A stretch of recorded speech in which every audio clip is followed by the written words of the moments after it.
West Coast Customs is one of the most famous custom car shops in the world. For many car fans, the name became popular because of the hit television show Pimp My Ride, which aired in the early 2000s. The show quickly became a cultural phenomenon and introduced millions of viewers to the world of car customization.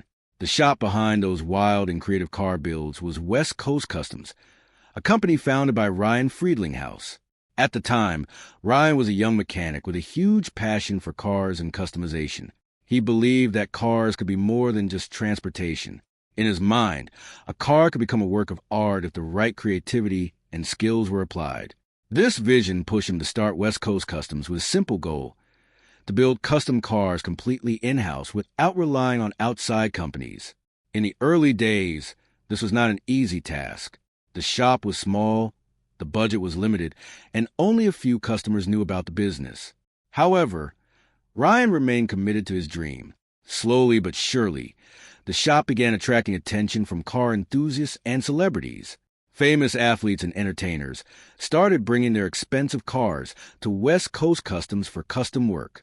One of the earliest celebrity clients was basketball legend Shaquille O'Neal, whose larger-than-life personality matched the bold style of the shop's car designs. Once celebrities began showing interest, the reputation of West Coast Customs started to grow very quickly. This growing popularity eventually caught the attention of television producers at MTV, who were looking for a new show idea that would appeal to young audiences. Their concept was simple but exciting: take old, worn-out cars owned by everyday people and transform them into flashy custom vehicles. This idea eventually became the show Pimp My Ride. While rapper Exhibit served as the host of the program, the real magic happened inside the West Coast Customs garage. Each episode showed the team working on unique and sometimes outrageous customizations. Cars were fitted with giant sound systems, bright paint jobs, video game consoles, and other surprising features. The show was entertaining, funny, and full of energy. Viewers loved watching ordinary cars become something extraordinary. As the show grew more popular, West Coast Customs became a household name almost overnight. For a while, it seemed like the shop was unstoppable. The success of Pimp My Ride brought fame, money, and new opportunities to the company. However, behind the bright lights of television and the excitement of custom cars, there were also problems beginning to form. The fast pace of television production created pressure on the team to complete complex car builds in a very short amount of time. Real car customization often requires weeks or even months of careful work, but television demanded results in just a few days. This difference between reality and television production started creating serious challenges for the shop. At the same time, some critics began questioning whether the cars on the show were truly as impressive as they appeared on screen. While viewers were amazed by the creative designs, some automotive experts argued that many of the modifications were more about entertainment than long-term performance or reliability. These concerns were only the beginning of a series of issues that would later affect both the reputation of the shop and its television shows. At the time, however, most viewers had no idea that the future of West Coast Customs television success would become uncertain as the popularity of Pimp My Ride continued to grow. West Coast Customs found itself at the center of a global entertainment phenomenon. The show aired in many countries and quickly became one of the most recognizable programs on television. Viewers loved the excitement of seeing old and sometimes embarrassing cars transformed into flashy custom vehicles filled with creative features. Every episode followed a similar pattern. First, the show would introduce the owner of the car, often someone with a very old or damaged vehicle. The host would then surprise the owner with the news that their car was about to receive an incredible makeover. After that, the camera would move inside the West Coast Customs garage, where the team of mechanics and designers began working on the car. The show focused heavily on the creative ideas behind each build. Some cars received massive sound systems, others got televisions installed in unusual places, and some were given completely new paint jobs and body designs. These over-the-top modifications made the show extremely entertaining and helped attract millions of fans around the world. However, behind the scenes, the process of creating these dramatic transformations was not always as simple as the show made it appear. In reality, car customization is a very complex job that requires careful planning, skilled labor, and a lot of time. Building a reliable custom vehicle usually takes weeks or even months. On television, however, producers needed everything to happen quickly, so the story of the episode could fit into a short time frame. Because of this pressure, the team at West Coast Customs often had to rush their work. While the final cars look impressive on screen, some critics later claimed that many of the modifications were not practical for everyday use. Several former participants of the show also reported that their cars experienced mechanical problems after filming ended. Some vehicles allegedly broke down not long after they were returned to their owners. Others had features that were interesting for television but not very useful in real life. For example, installing large video screens or gaming systems inside a car might look exciting on camera, but those additions could create electrical problems or drain the vehicle's battery. Over time, stories like these started spreading online, especially as internet forums and automotive websites became more popular. Some people began questioning whether the show focused more on entertainment than on building high-quality cars. Despite these criticisms, Pimp My Ride remained extremely successful during its run. The show helped establish West Coast Customs as one of the most famous custom car shops in the world. The business received huge publicity, and many people began associating the brand with creative automotive design. For Ryan Friedlinghaus, this exposure was both a blessing and a challenge. On one hand, the show brought incredible attention to his company.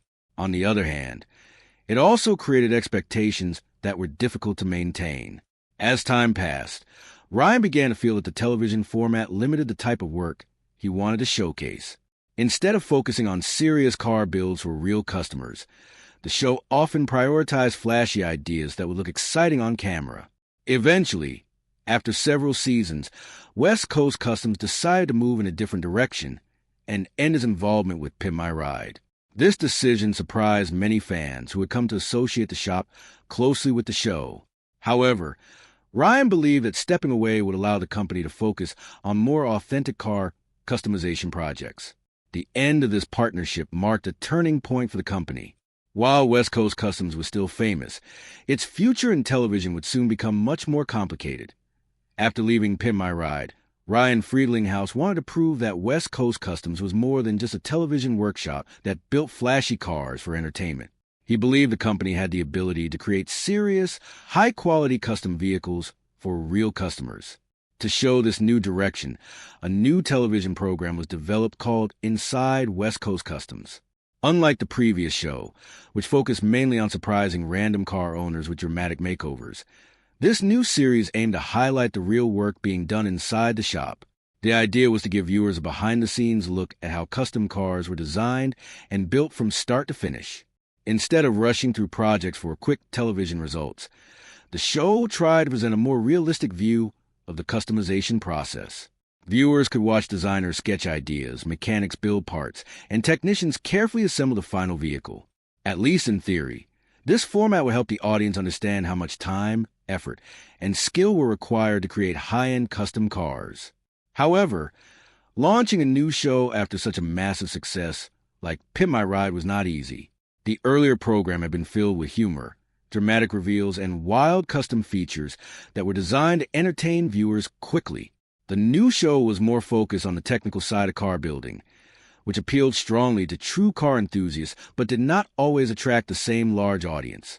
In addition, the television industry itself was changing during this time. Viewers were starting to move away from traditional cable channels and were beginning to watch more content online. This shift made it harder for many car-related shows to maintain high ratings. As a result, Inside West Coast Customs struggled to find a stable home on television. Over the years, the show moved between several networks and changed its name more than once.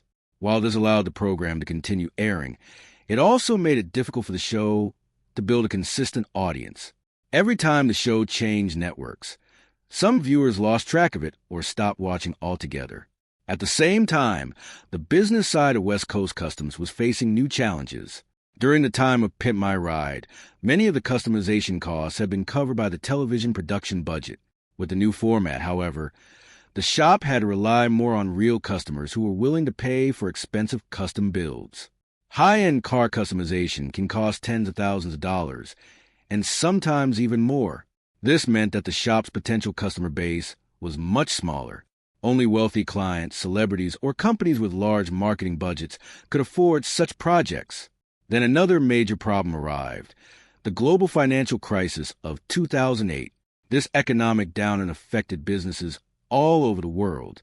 Even wealthy individuals began spending more carefully, and luxury services like custom car modifications became less of a priority. For a business like West Coast Customs, this meant fewer orders and less financial stability. Although the shop managed to survive during this difficult period, the situation showed how fragile the business could be when economic conditions changed. Ryan and his team continued working hard to keep the company moving forward.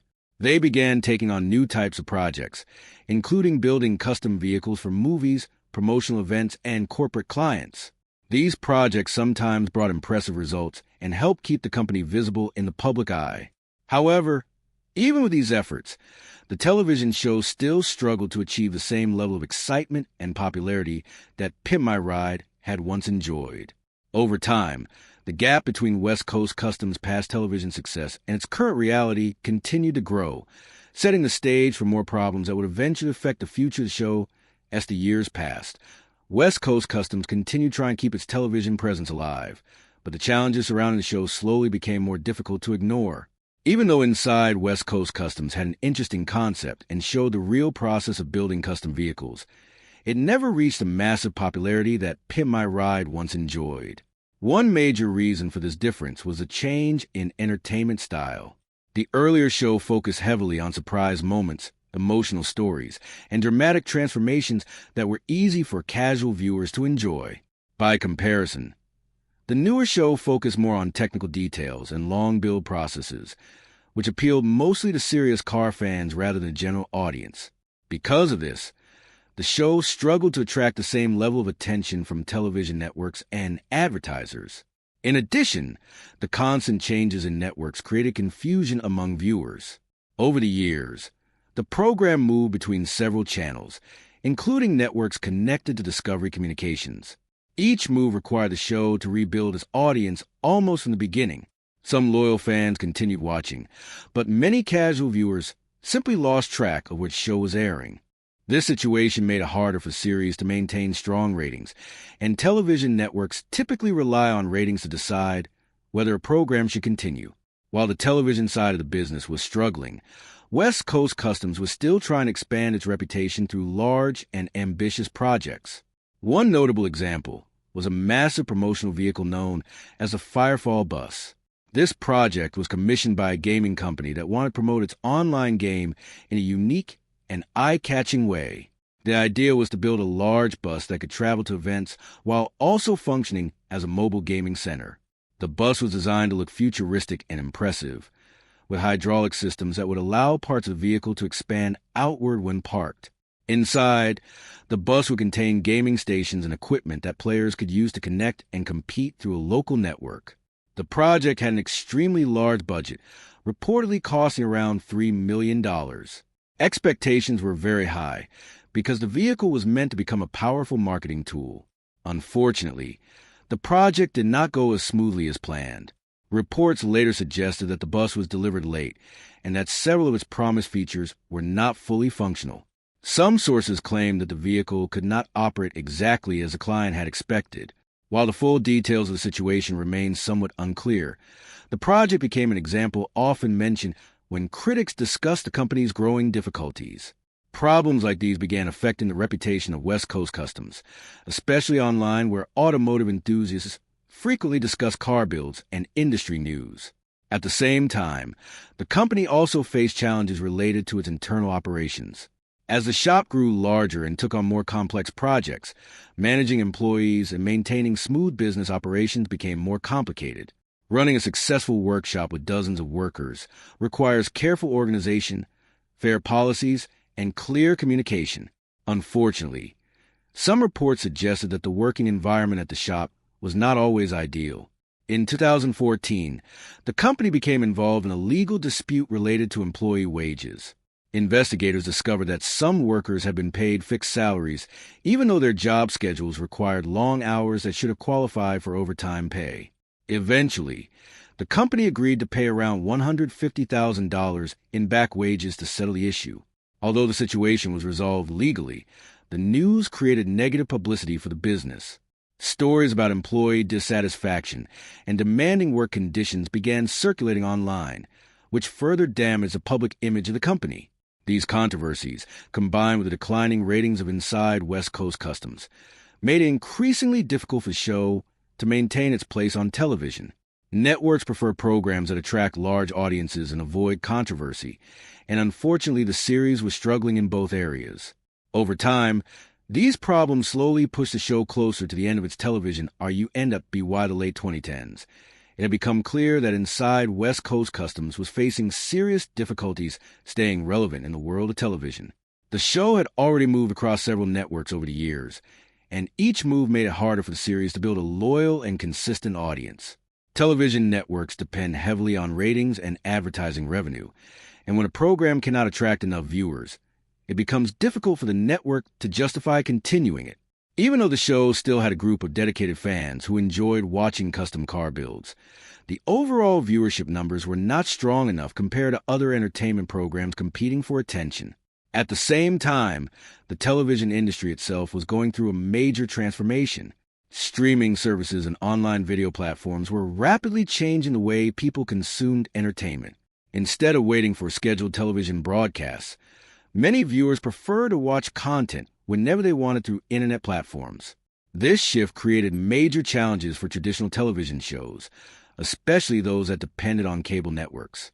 Car-related programs were particularly affected because many automotive enthusiasts began watching independent creators online who produced their own car content through platforms like YouTube.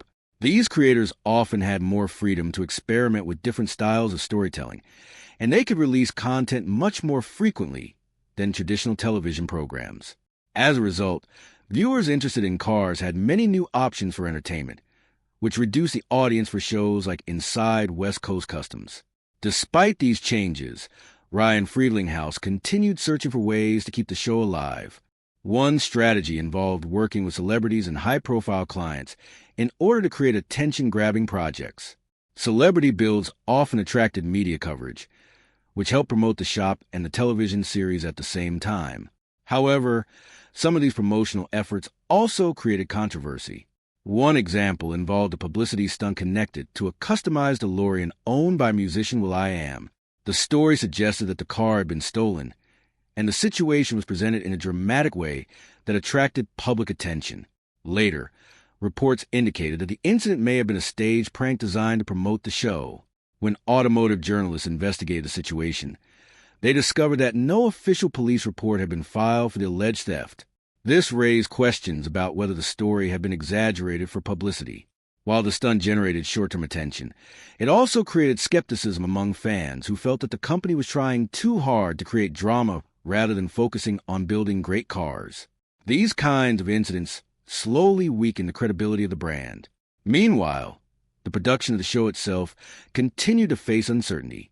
When the series eventually found a home on the network Velocity, which was part of Discovery Communications, there was hope that the show could regain some stability. Velocity specialized in automotive and engineering programs, making it a lot